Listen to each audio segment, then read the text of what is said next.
A very long time ago, before the beginning of history, people began to live along the banks of a great river.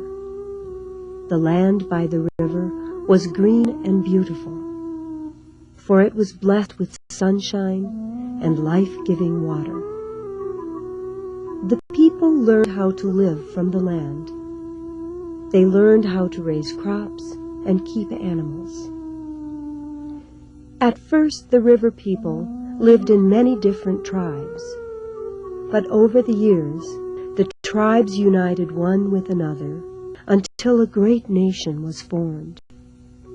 And in this way, 3,000 years before the birth of Christ, the Nile River gave birth to one of the most wondrous civilizations ever to grace the earth, ancient Egypt.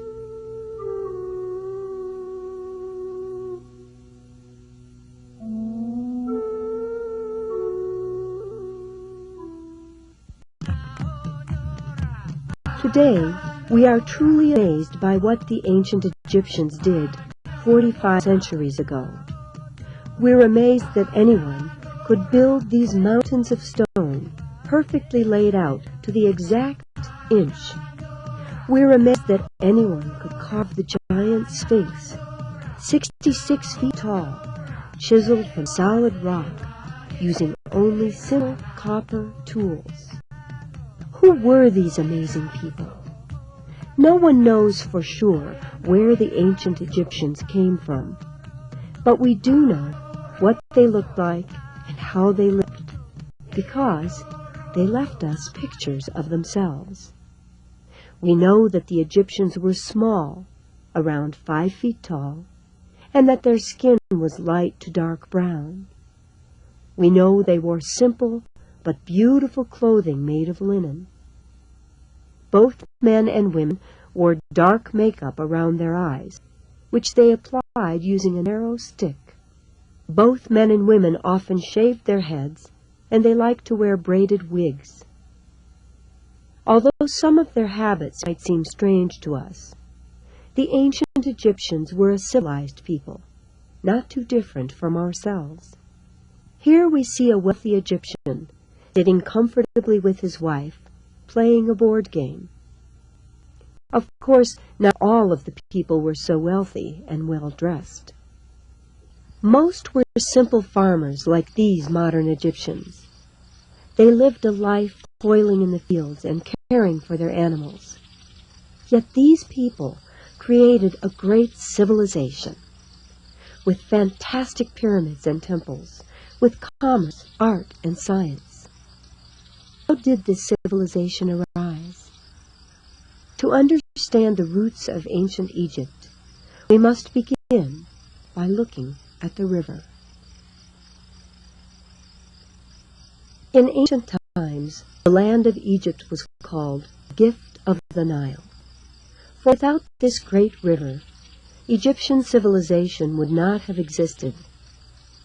The Nile is born deep within the African continent. It begins its journey from tropical lakes and snowy mountains, far to the south of Egypt. From there it flows 4,000 miles northward to the Mediterranean Sea. It is one of the world's biggest rivers. After plunging from the mountains, it spreads out to begin its graceful journey through Egypt. Here it passes through a timeless landscape, for life along the Nile has changed very little since the beginning of history. The river flows past fields which today are worth just as they were thousands of years ago. It flows past shepherds driving their sheep along the riverbank, and past farmers working together in the fields within sight of the silent water. Occasionally, the river glides by magnificent temples from the distant past, or past lush groves of palm trees, a reminder of the time when forests filled with flowers and wildlife cloaked much of the land along the Nile. In ancient times, water lilies grew along the riverbanks. The people living in the Nile Valley chose this beautiful flower as a symbol of their land. Yet, throughout its journey to the sea, the Nile actually flows through a vast desert called the Sahara. The Sahara extends for hundreds of miles across the north of Africa. It is difficult to travel through the Sahara. Large distances must be crossed without water, and the temperature reaches 115 degrees. The ancient Egyptians did travel here, but only when necessary. Mainly, they traveled up and down the river by boat, just as people do today. The ancient Egyptians could row or even sail downriver, aided by the river current. To return upriver, they simply filled their sails with wind, which usually blows from the north. The river carried almost everything. Even the heavy stones they used to build their temples were carried on the river in sailing ships. And at cities along the Nile, they unloaded precious cargo from foreign lands. For Egyptian sailors ventured out across the Mediterranean Sea to trade with their neighbors. Luckily for the Egyptians, the burning desert on both sides of the Nile protected the valley from invasion by foreign armies. In ancient times, this protected valley, the Valley of Upper Nile, was called Upper Egypt. In the north, the river divides and follows many different channels to the sea, forming a fan-shaped delta. The delta was called Lower Egypt.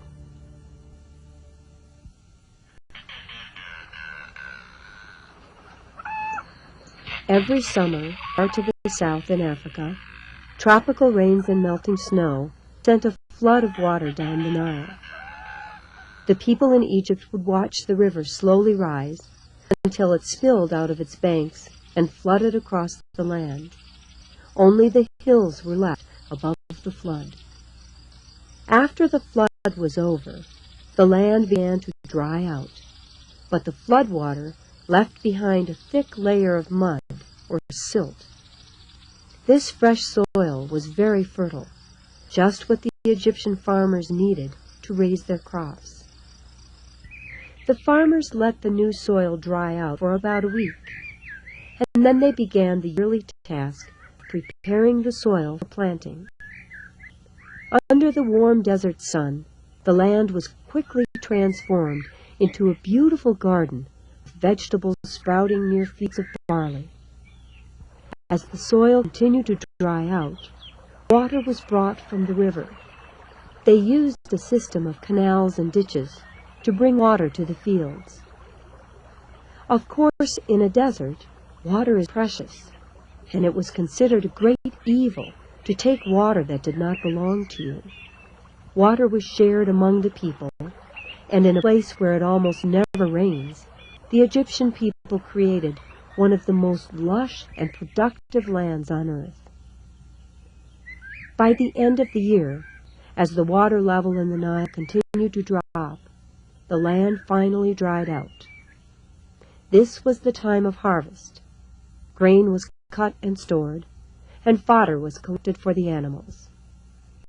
In most years, the land produced enough food for everyone.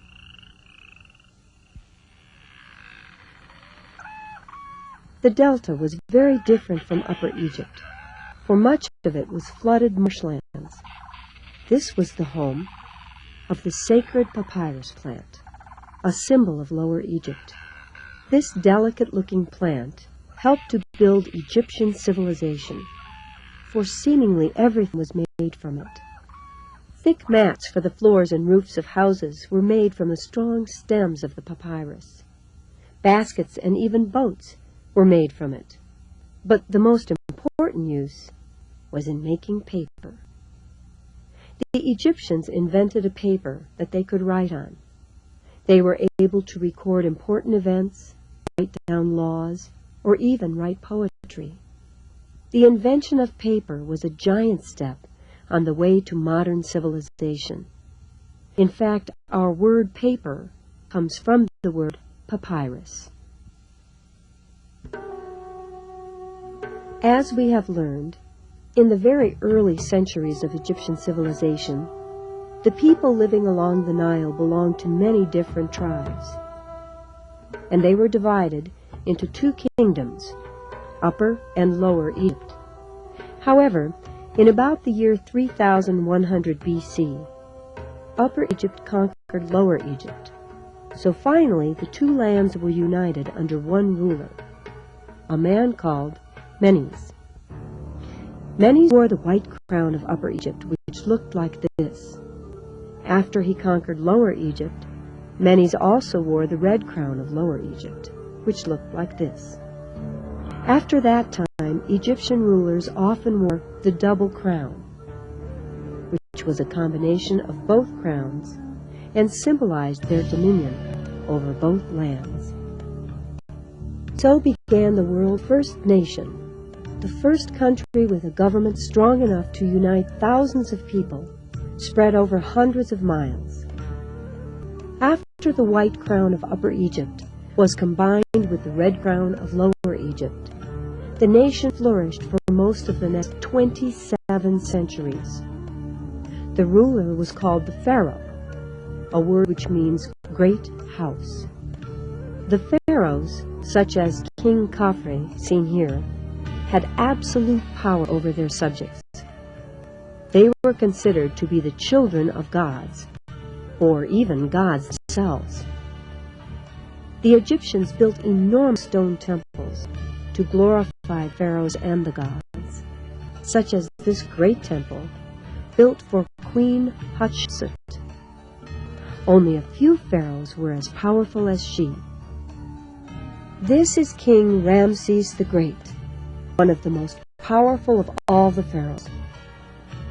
Soon after Ramses became pharaoh, he ordered construction of the huge temple at Abu Simbel, carved from a sandstone cliff overlooking the Nile. Here, 4 gigantic statues of Ramses, 8 stories tall, stare out across the river. Other statues, showing some of his favorite wives and children, stand between his legs. His many wives bore him more than 90 children. The door we see leads into his great temple. Inside, several large rooms have been hollowed out of the solid rock. They too contain giant statues, and their walls are decorated with ancient Egyptian writing. In all his many statues, Ramses is made to appear large and powerful, while all those around him look small and insignificant. But one of his wives did reach a high position. She was his favorite wife, Nefertari, seen here. Ramses liked her so much, he ordered another temple built next to his and dedicated it to her. On the front of her temple, 6 giant people 30 feet tall seemed to step out of the rock cliff. Even though the temple was dedicated to Nefertari, it appears that Ramses could not miss an opportunity to have more statues made of himself. Of the statues, 4 are of Ramses. Here he is, standing guard on each side of the door. The writing on the wall between the statues talks about Ramses. It says that he was chosen to be the king by one of the gods. But the statues of Nefertari also show her greatness, for they portray her as a goddess, the goddess Hathor.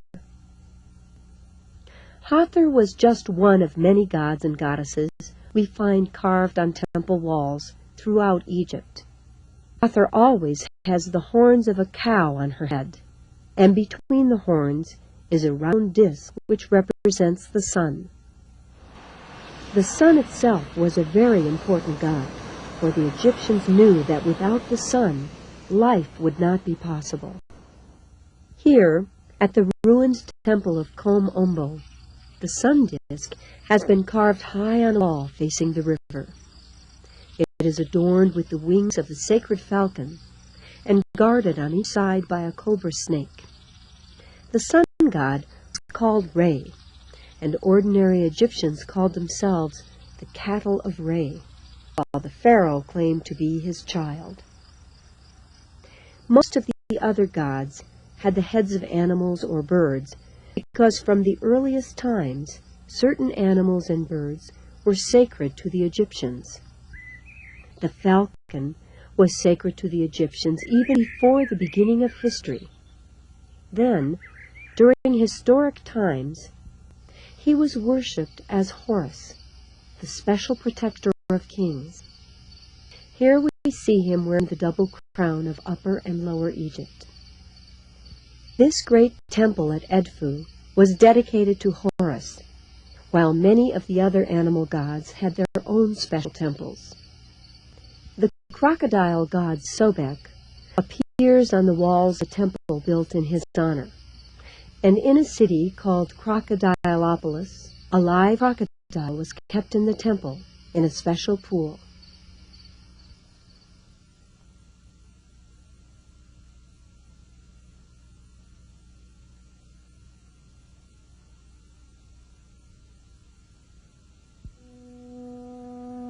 We have seen that tribes of people living along the Nile River learned how to use water from the river to farm the land. At first, their land was divided into Upper and Lower Egypt. But in about 3100 B.C., the two lands were united under a king called Menes. An Egyptian ruler was called a pharaoh, who was considered to be the child of a god, or even a god himself. People worshipped Re, the sun god. They also worshipped certain birds and animals as gods. That was thousands of years ago. So how do we know so many things about the ancient Egyptians? How do we know, for example, that a live crocodile was kept in the temple pool at Crocodilopolis? We know these things because it was all written down. The ancient Egyptians had a language where they wrote using little pictures. Writing using pictures is called hieroglyphic writing. These are a few of the pictures used in hieroglyphic writing. For example, here we see a little picture of the sun. This is water, and this is a piece of cloth which has been folded. They also used a goose, the leaf of a marsh plant, a shape like a mouth, and the strap from a sandal. Some of the pictures meant exactly what you might think. For example, this picture of an eye with tears meant to cry. This V meant bee or honey, while these wavy hills meant hill country. But most of the pictures were actually used to represent sounds, just like the letters of our alphabet. For example, a mouth represented the sound R, like our letter R, while the water symbol stood for a sound like our letter N.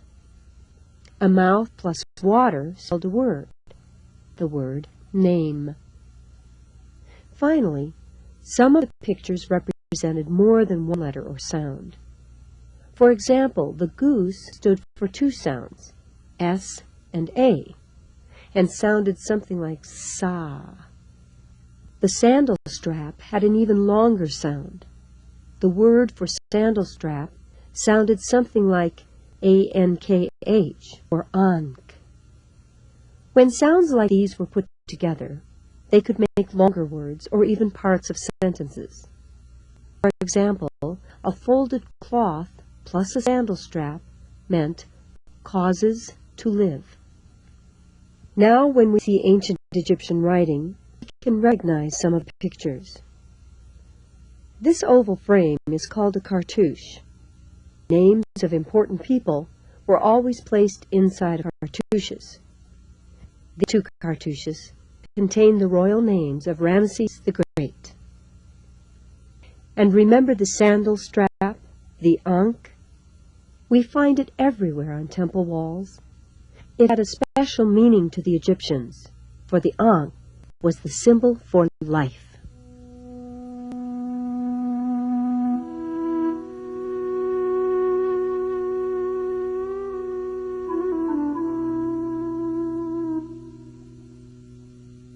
The ancient Egyptians believed that the sun, after traveling across the heavens, went down in the west to begin a nightly journey through the underworld.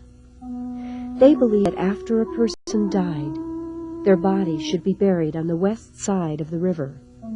Then their soul might enter the underworld and live with the gods. So it became customary to bury the bodies of the dead on the west side of the Nile, in the searing desert beyond the river. At first the bodies were simply buried. The desert sand dried the body and preserved it. Jars of food were placed in the grave, so that the soul, known as the Ka, would not be hungry in the afterlife. After a time, the Egyptians began to treat the body in ways to preserve it better.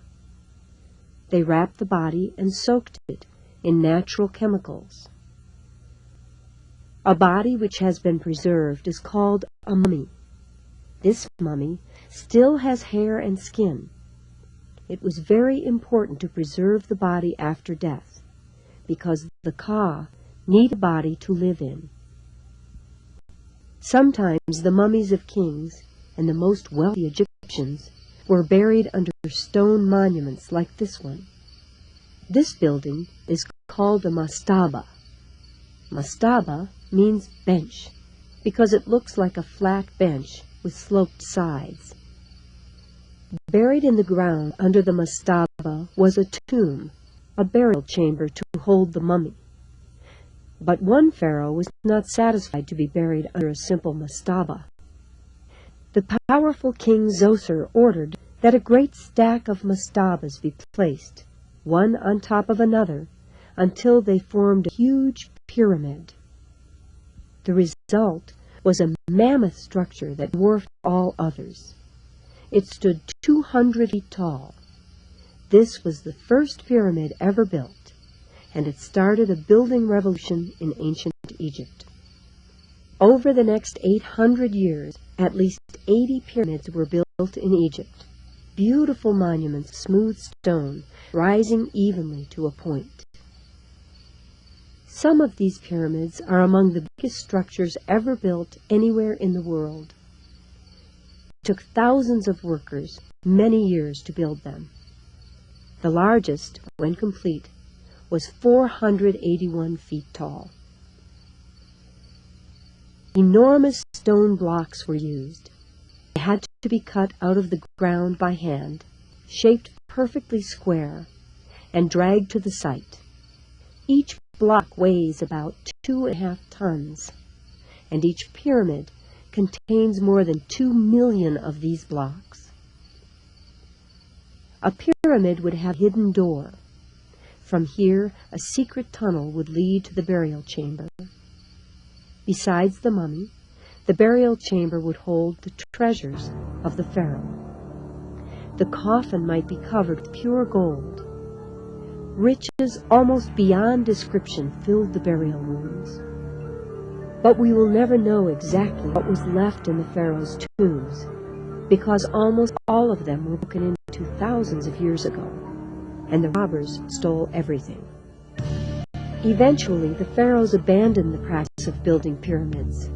They were terribly difficult to make, and in the end, they were not even safe against robbers. In later centuries, the pharaohs were buried farther up the Nile, in the desert, beyond the river. Here, in the Valley of the Kings, are the hidden tombs of many powerful pharaohs, like Ramses the Great. It is hard to tell that under these mountains are dozens of secret tunnels and royal burial chambers, for all the doors were hidden. But as with the pyramids, all of the doors were found and the tombs were robbed, except one tomb, the lost tomb of King Tutankhamun. This golden mass was found covering the face of the mummy when the tomb was finally discovered in 1922. Mystery still surrounds this pharaoh, whom we usually call King Tut. We know that he took the throne when he was only about 10 years old. He married a girl of 12, and he died when he was about 19. This gold-covered lion was among hundreds of beautiful items discovered in his tomb, as was this cedarwood chest inlaid with ivory. Even his gold-covered throne was found. On the backrest, we see the king attended by his young wife, Ankhesenamun. These and other treasures show us the beauty, wealth, and grandeur of ancient Egypt. The magnificent civilization of ancient Egypt would not last forever. After living together by the river for more than 2,000 years, the Egyptian nation began to come apart.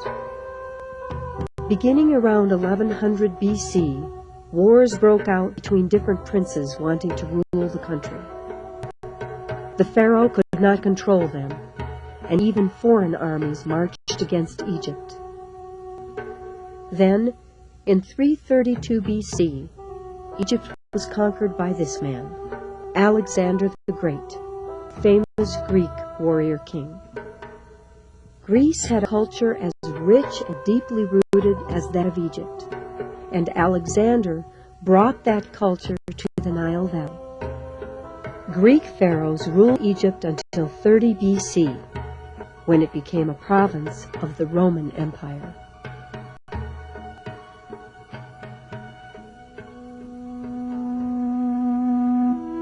When the Romans entered Egypt, the pyramids were already 25 centuries old. Even then, this land was cloaked in antiquity and mystery. The pharaohs passed into history, but the land and the people remain, living almost unchanged for 5,000 years. Their sacred river, as it always has, glides silently past them to the sea.